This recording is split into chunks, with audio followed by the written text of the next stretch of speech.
Think about your favorite artist for a second. Whether it be your favorite musician, director, or author, it's likely that they needed to make compromises to get their works approved by publishers and distributed to as many people as they can. Now think about what it would be like if they did not need to do this. What would their art be like without any restrictions? Would it be thoughtful and complex like Neon Genesis Evangelion, or something more provocative and wild like 100 gecs? We are going to be looking at an anime that is more like the latter today in Dead Leaves. Before we get into the film, we should talk about the director behind it. Meet Hiroyuki Imaishi, a key animator that worked on very significant anime including the aforementioned Evangelion and the classic Lupin III. Every shot he had done was boldly stylized, as they were very kinetic and chaotic. After working in the anime industry for a while, he would have larger roles, the most significant being his position as animation supervisor and storyboarder on Fooly Cooly. After this show finished production, Production IG had offered to fund a film that he would direct, which would become Dead Leaves. At least that's what I think happened. There's not a whole lot of information on how exactly this film came to be, and this is my best guess. Could you imagine what this interaction would have been like? You know, the producers go up to him and say, "Hey, Maishi-san, you wanna make a film?" Yes! The film starts with, oh god. Sorry, I always get a little nervous when I see nudity. And not because I'm a child, but because I'm never sure if the characters are children. Not that I've seen anything like that or any. Well, fuck. Our characters, Pandy and Retro, don't waste any time, so they commit theft twice and kill a billion cops. We can also see how Imaishi's animation style translates to his direction. These are basically normal action scenes, but everything is multiplied tenfold and it is very over the top. More cop cars, more guns, more explosions, you name it.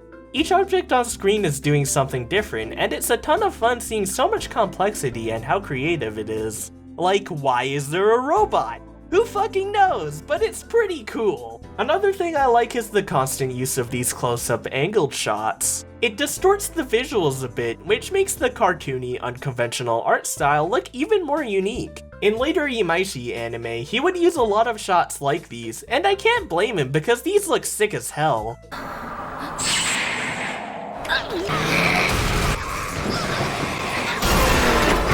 You should have checked the glove compartment for some Tylenol, that's where I keep all my drugs. They get caught and there's this really snappy sequence where the characters go to jail. I like how you can see the logical progression from being arrested to getting thrown in prison all within 20 seconds. It gets the job done using minimal animation and keeps the momentum from the previous scene very well. Strangely, the film kills the momentum by telling this story to us. A woman tells us a tale about trees and caterpillars and the moon. You wanna know what this is symbolic of?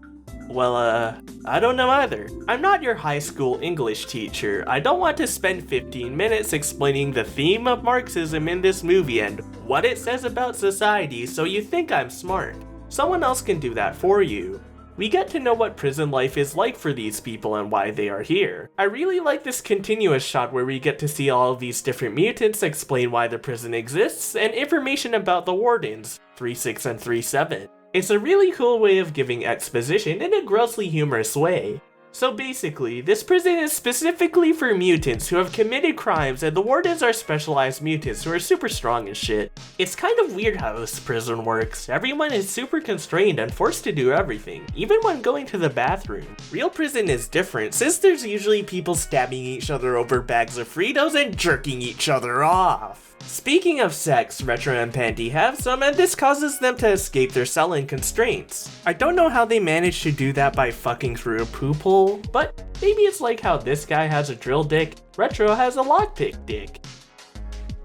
Oh god. Sexual themes would be very common in later Imaishi works, especially Kill La Kill, where we have high school kids getting forcefully undressed. I'm fine with this because it makes my penis happy. However, I get why people would get annoyed by this since it can come off as lowbrow and pandering, but I don't know, I like how it's handled in his anime. It usually demonstrates how awkward and disgusting sex can be. Like, you could see the characters slobbering like dogs just from listening to it, and Ryuko gets embarrassed when she has to transform.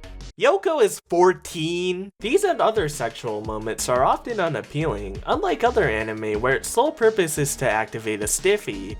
It's a weirdly balanced perspective, and I think that's really cool. They help the other prisoners escape their cells and they start to make their getaway. Let's get busy.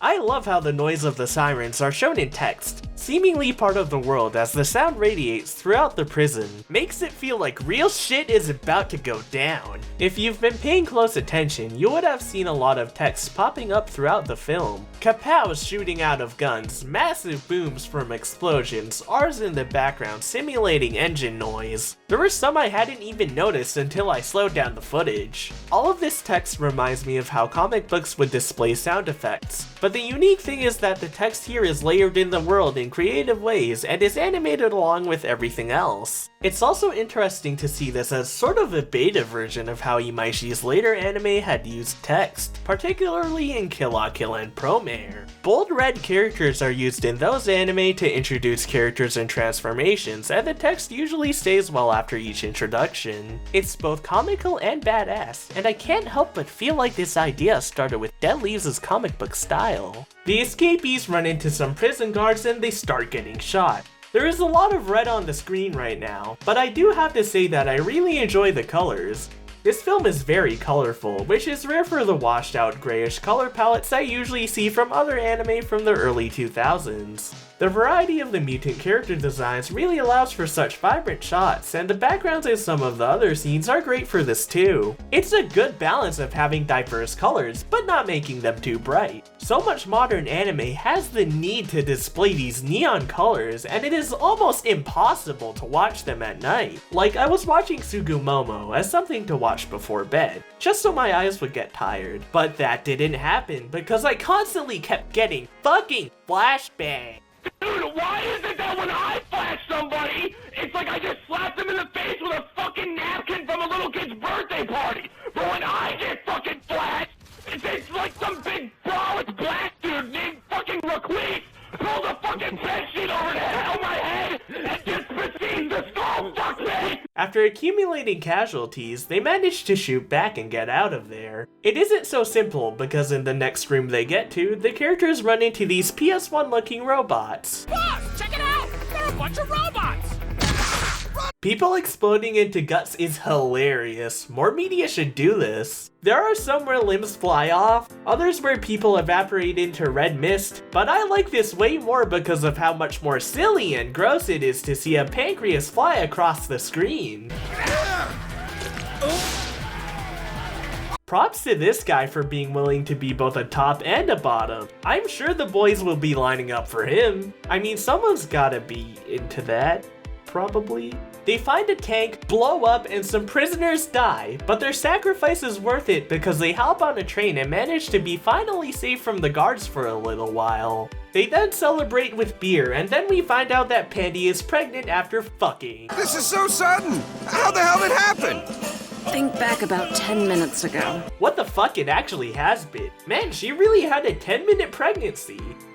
Is anyone else reminded of Twilight? I can't believe I actually said that. I'm a spy! Aw, yeah, dude! Wait, replay that. Those guys are kinda just floating up and down, sort of like this. Did I mention how cheap the animation could look in this film? A lot of corners have been cut. Don't get me wrong, there is some great looking animation. I've been showing it off for this whole review. However, there's a lot of still shots with funny looking pans of crops, repeated shots, shit looking like it's melted, janky movement, etc. I can't blame them because they needed to compromise to finish the film. It's likely that they had a tight production schedule and not enough time and/or animators to keep the visual quality consistently high. It's a miracle that this film never lets off the gas for its entire runtime, which is almost unheard of. And that's why this animation is great. The Golden Witch made a video years ago where she talked about how Kill la Kill used cheap looking animation to keep the momentum high for the show, and the same applies here. Dead Leaves is the origin of this style. What would just be still images or cheap looking panning shots in other shows are done in a self-aware way here and fit well with the erratic and irregular style of the film. Those 2-frame loops are great because there is so much happening in both of those frames that it doesn't look cheap at all. Also, like the Witch had said, objects floating across the screen are funny. Using cheaper animation for comedic effect and pacing is a core part of Hiroyuki Imaishi's directing style, and it is unique to him, as we can see in his future works. I love it when anime gets creative and uses its resources to the max towards a goal, which in this case is to cram as much movement into each scene as possible. This sort of min-maxing is one of the things I value the most in anime. A few years ago, I had talked about how every aspect of Joshiraku was used to enhance the comedy, which is why it's one of my favorite anime. Another one of my favorites, Bakemonogatari, also uses cost-cutting techniques to add to its style. The show is basically a PowerPoint, but it really complements its weird and quick-witted writing. It's also smart because it allows for more focus on the action scenes, which have fantastic animation. Being able to be resourceful in stylizing anime is very valuable because it shows flexibility and cleverness and is inspiring to see. It proves that you can make whatever you want under any conditions if you're smart about it, and creators should really take notes because it would lead to so much more great anime and just media in general. Anyway, we find out that Pandy and Retro were part of some experiment at the prison that went very bad and ended up killing the lead scientist. Also, the wardens decided that they should be the ones who murder the escapees. The plan backfires and they're the ones who get murdered in like 5 minutes in some pretty dope action scenes. Really cool stuff, and it was a pretty big payoff considering how douchey those guys were. Can't really say a lot about the next villain. You motherfuck! This is the daughter of the scientist from the backstory, and she fucking rips Retro's head off. Pandy and her fight, Pandy goes through labor, and the kid wins! Then the daughter turns into a caterpillar, and I started tuning this shit out like 5 minutes ago. Don't get me wrong, this is all visually incredible, and the film deserves the praise that I had given it and more, but man, this is like a lot to handle. There's so much visual and auditory stimulus in this anime, and there's never a break. Well, almost never. There are slower scenes, but they are just brief exposition dumps between the lengthy action scenes. I was giving the film credit for this because there is never a dull moment, but it's a double-edged sword because it leads to overwhelming the audience. The purpose of having so little downtime is so that this anime feels shorter than its 50-minute runtime, but it feels about the same for me, so it's basically useless. There's a reason why films are structured like this and not like this. It's used to prevent sensory overload from the faster-paced scenes so that the viewers can build up their anticipation. Some people are able to process this shit, but a lot of people get overwhelmed and it's a common point of criticism. I hate to be such a downer here, but basic structuring of film works, and diverting from it doesn't always have a positive effect. Imaishi himself even realized this, as Promare is properly paced and is a more enjoyable film because of it, among other reasons. The mood blows up some more, their kid dies of old age, and Retro and Pandy leave. It'd just be nice if we knew whether or not you and I were spies or clones or bad guys or whatever. Does it really make any difference? I do like this mindset. Leaving some of the details out and having some speculation is fun. They crash down to Earth, and there is an implication that they are going to go through this again, since they land in cryopods, which gave them amnesia in the first place. And with this funky ass song... The credits roll.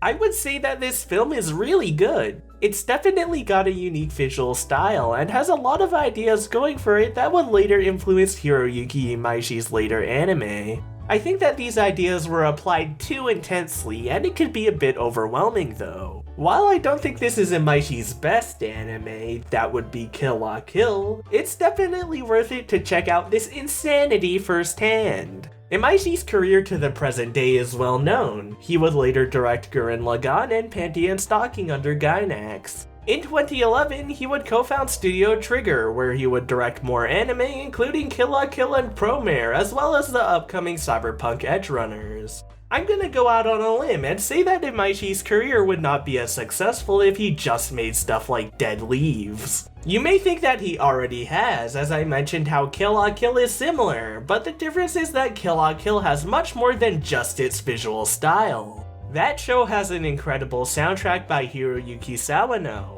and Beethoven. beautiful character designs by Sushio, but most importantly a script by Kazuki Nakashima. Nakashima had written the script for Gurren Lagann as well, and that show wouldn't be as memorable without it. His grandiose stories really complemented Maishi's exciting visuals. It is very important to remember that the production of anime includes dozens, if not hundreds of people, all with their own ideas for just one show. Producers, directors, animators, writers, voice actors, editors all have to collaborate to make a competent product, and that in and of itself is worth celebrating. One of my biggest peeves is when people only give credit to the directors, specifically the ones with a more pronounced voice than average, or the ones that are just straight up heavily marketed.